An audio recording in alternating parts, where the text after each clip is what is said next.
This is Eugene Chan and welcome to Straight Talk. Our guest tonight is Mr. Donald Choi Wang Hing. He is the Executive Director and Chief Executive Officer of the China Cam Group, one of the leading property developers in Hong Kong. Mr. Choi is also the President of the Hong Kong Institute of Architects, and he has over 30 years of management experience across property development.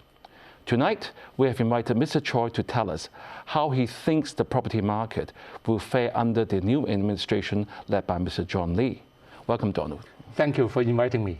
Right, Donald, we have had a mini-series on this show for the past 2 weeks on housing situation because this is quite a concern for Hong Kong people as well as the SAR administration.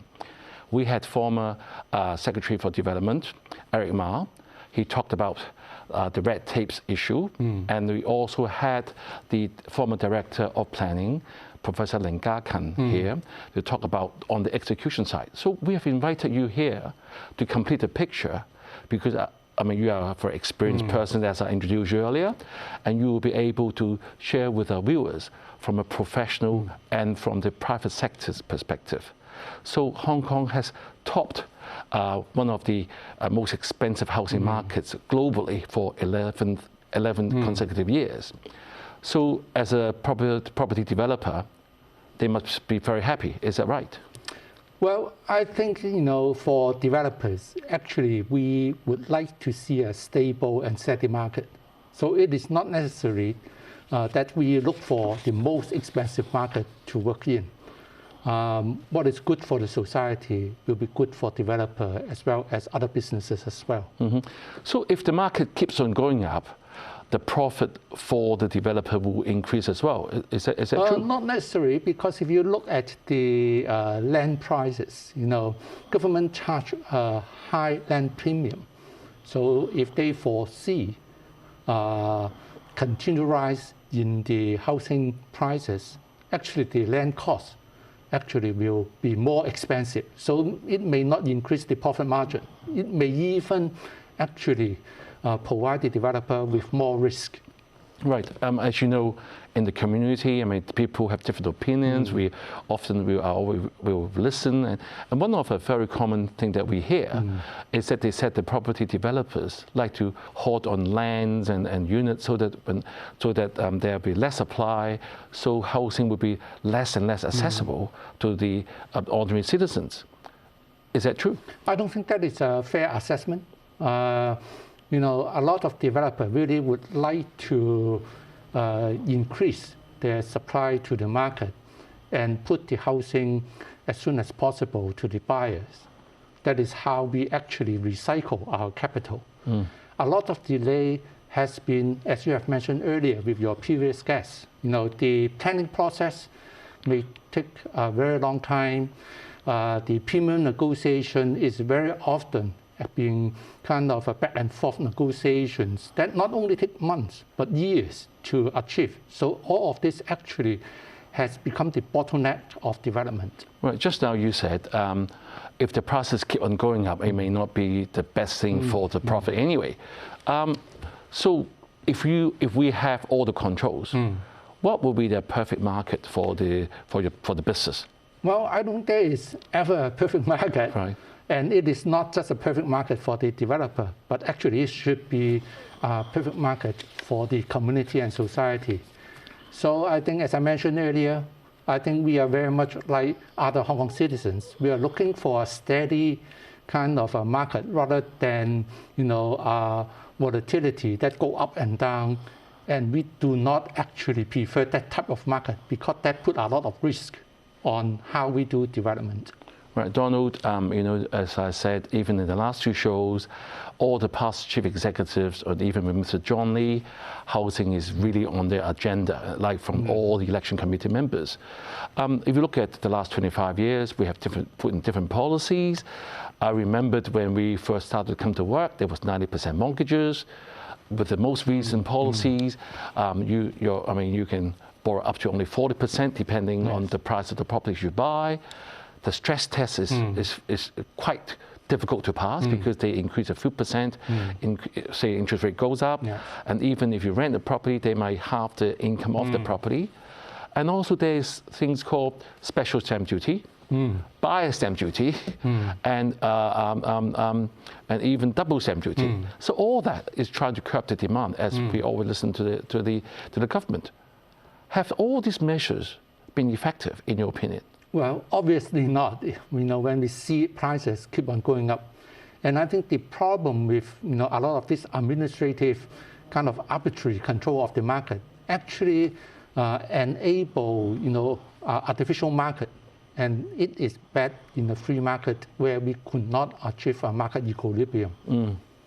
But could you say that if the government didn't do any of the policies, the market could have even shot up even higher?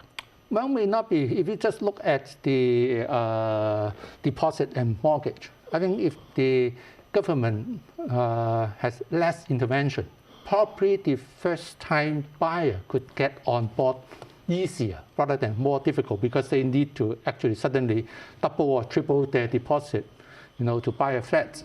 How can you save that amount of money within a very short time? You can't. Well, just one side question. If you look at the last few years, when Hong Kong was having the riot, the society isn't stable, the COVID situation for the last 2 years, but very fortunately, the property market has stayed relatively strong.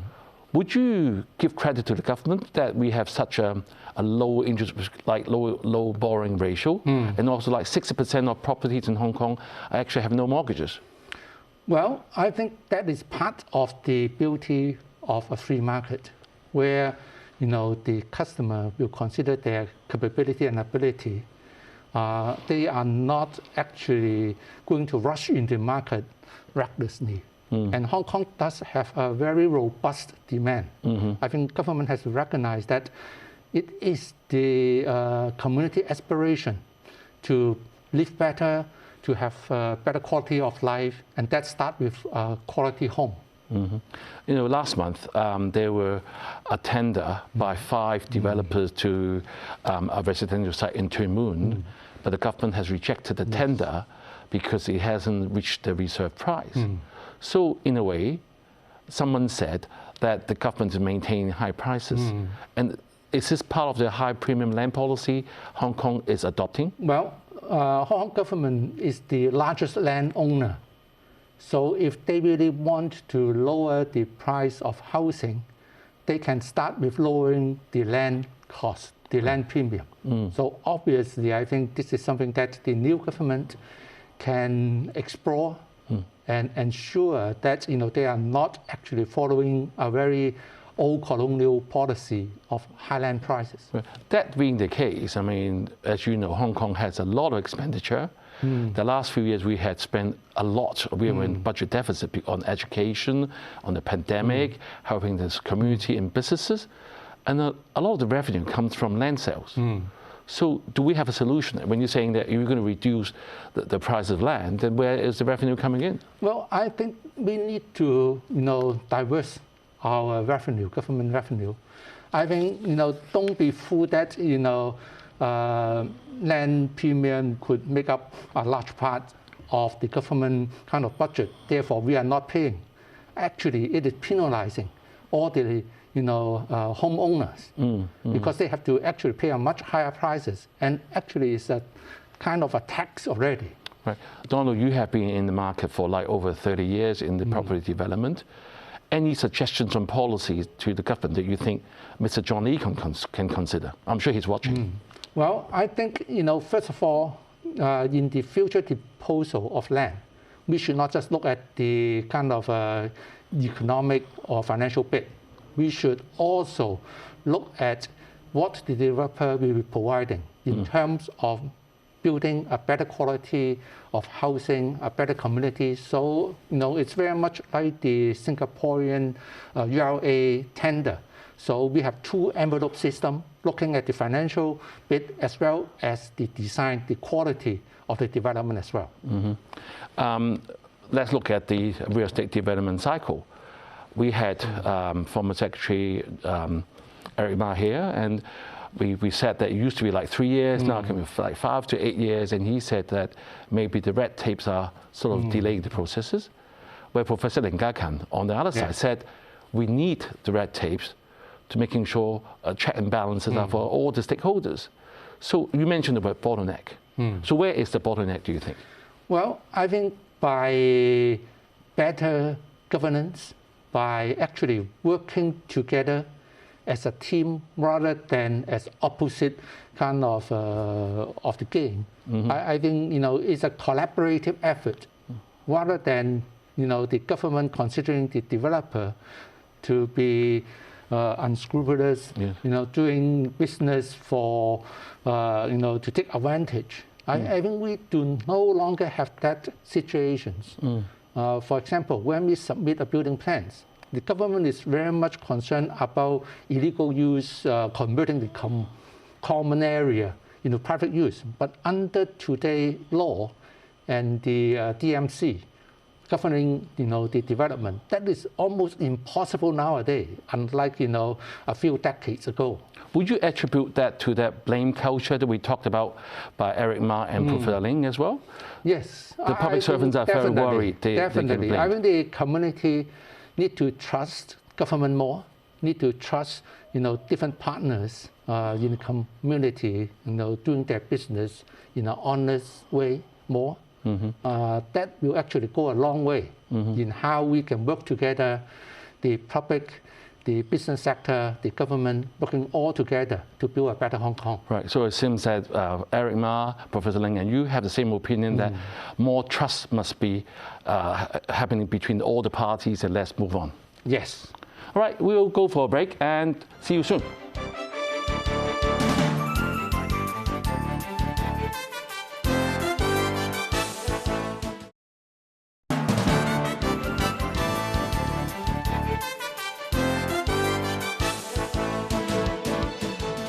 Welcome back.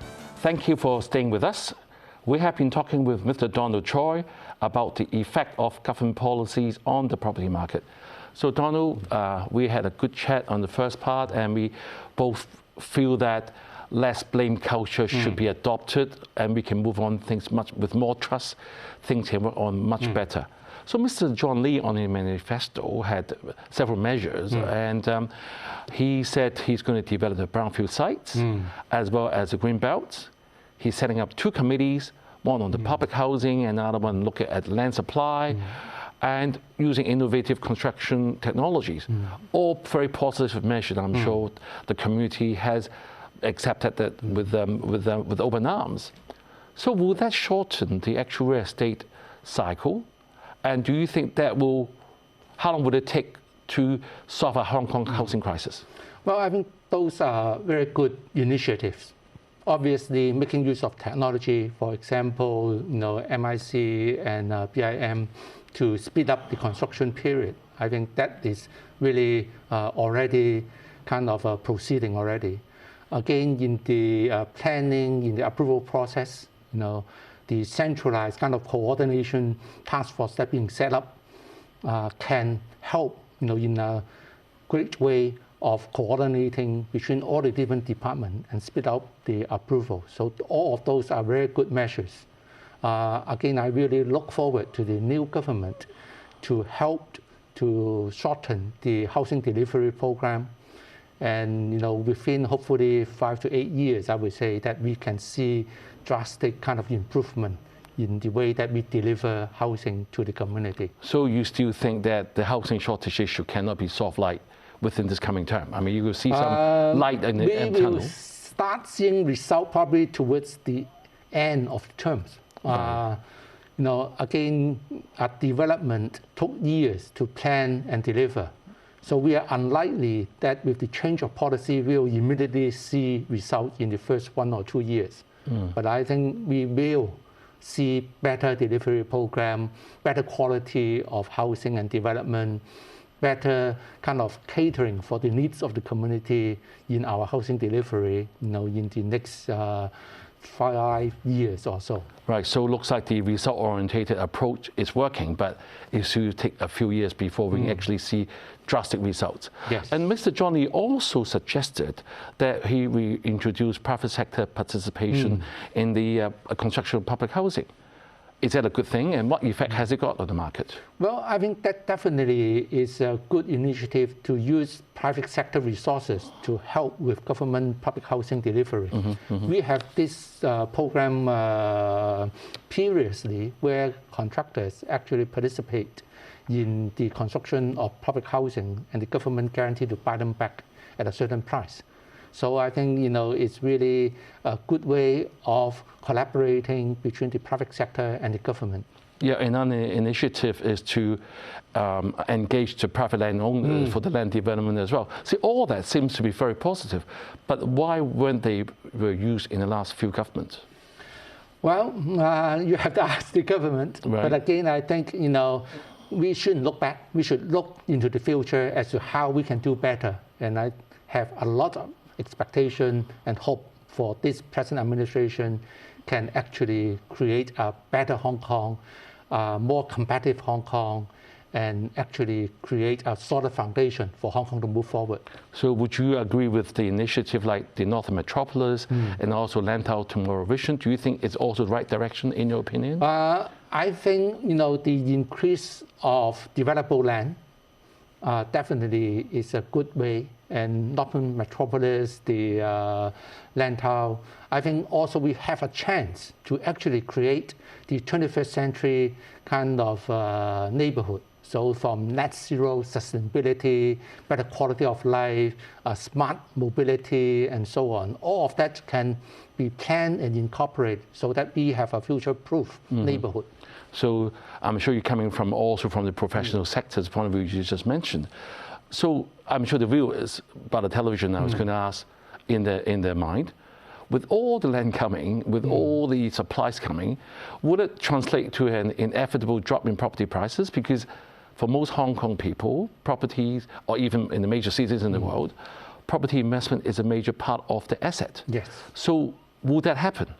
Well, we must kind of believe in Hong Kong future. I think as we actually, yes, supply will have more kind of delivery, but also our living standard in terms of jobs, in terms of economic growth, will also increase as well. So we should not actually look at the future income stay at today level. We will have better income, we will have better opportunities, business opportunity. We will attract a lot of talents wanting to come to Hong Kong to make their life, to try their ideas, create their own business. We have a lot of startup, and all of this create a lot of demand. So you think the market will still be able to sustain over longer term? Yes. We still a healthy growth? It should be still a healthy growth. I think other people think, we can at one end have a depressed housing market while we continue to grow our economy. That is, not really rational. As the economy grows, the property market prices will increase and, go along in line with the GDP growth. Well, I'm sure the viewers will be very pleased to hear your assessment, but we also read from the national news that our mainland now is adopting the policy that housing is for living and it's not for speculation. So do you think that will our property market in Hong Kong, we used to be one of, we are still the most expensive property market in the world, and a lot of people's assets come from the property market, years and years of savings. So will property still be a good investment? So I have to keep asking the same question. Well, first of all, I think property is different from home, right? For a lot of Hong Kong citizens, they are investing in their home. Right. So it is not a commodity for sales and buying, frequently. But obviously, if we have a steady economic growth, the value of the property will increase.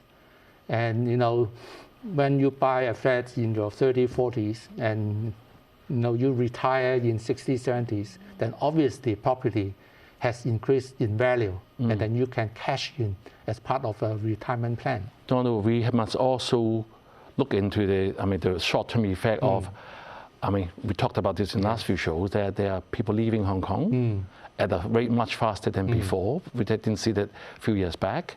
And also the expatriates are having I mean, moving their bases to Singapore. We keep on hearing that. I'm sure, luckily, it's not a majority, but there's quite a sizable proportion. Will those people come back? Well, I think when they see Hong Kong continue to be a free kind of economy with rule of law, with a better quality of life and education for the children, I think they will consider the opportunities in Hong Kong, and then if they decide to do so, they can come back. Right, and I mean, I'm going to ask from all the perspective homeowners about the television right now, and they're going to ask you, we always have this golden rule of location, location, location. So where is that location now? Well, especially with all the development. Well, that is why infrastructure is so important. When we talk about location, it is about convenience, about the job opportunities around your home. And with the infrastructure that Hong Kong now is investing, we have actually created a lot of multiple CBDs that actually have the job opportunities, a better kind of proper green spaces, as well as the convenience of all the transportation. So I think when you look at location, depend on the nature of your job. If you are going back and forth into China, then probably you want to live in the northern metropolis. Right. If you are in financial, you will stay in central. I have to ask you a question that you may find difficult to answer because you are with the property developer. We all know that the new flats are very nice, the kitchen is beautiful, they've got great common areas, but they're much smaller compared to the second-hand flats. And the usable space, especially when you have a growing family, you need to have a second-hand flat. And not everybody can keep on switching one flat to another, at least after 5 to 8 years. So should they be buying new flats or buying second-hand flats? Well, it really depends on your lifestyle. I think for a lot of the younger generations, they will use their flats for sleeping, mostly. Right. Their entertainment is outside, so they are looking maybe for a neighborhood or community that support their facility. If I am a retiree, probably I want to stay in my home more, and I want to. One last question: with the U.S. interest rate hike going up, is that going to affect our property market? It will, in the sense that if it go up, very fast, but Hong Kong need not to follow U.S. all the time. Okay. Right. And again, the interest rate I think is still at a very low level compared to historical inflation. Right, Donald, a huge topic, but that's all the time we have. Thank you for sharing with the viewers the perspective from the private sector and the professional angle as well. So I hope this part 3 shows of talks on housing has given our viewers a more complete picture of the situation so that we can judge for ourselves how the property market will fare under the new administration. Have a good week and good night.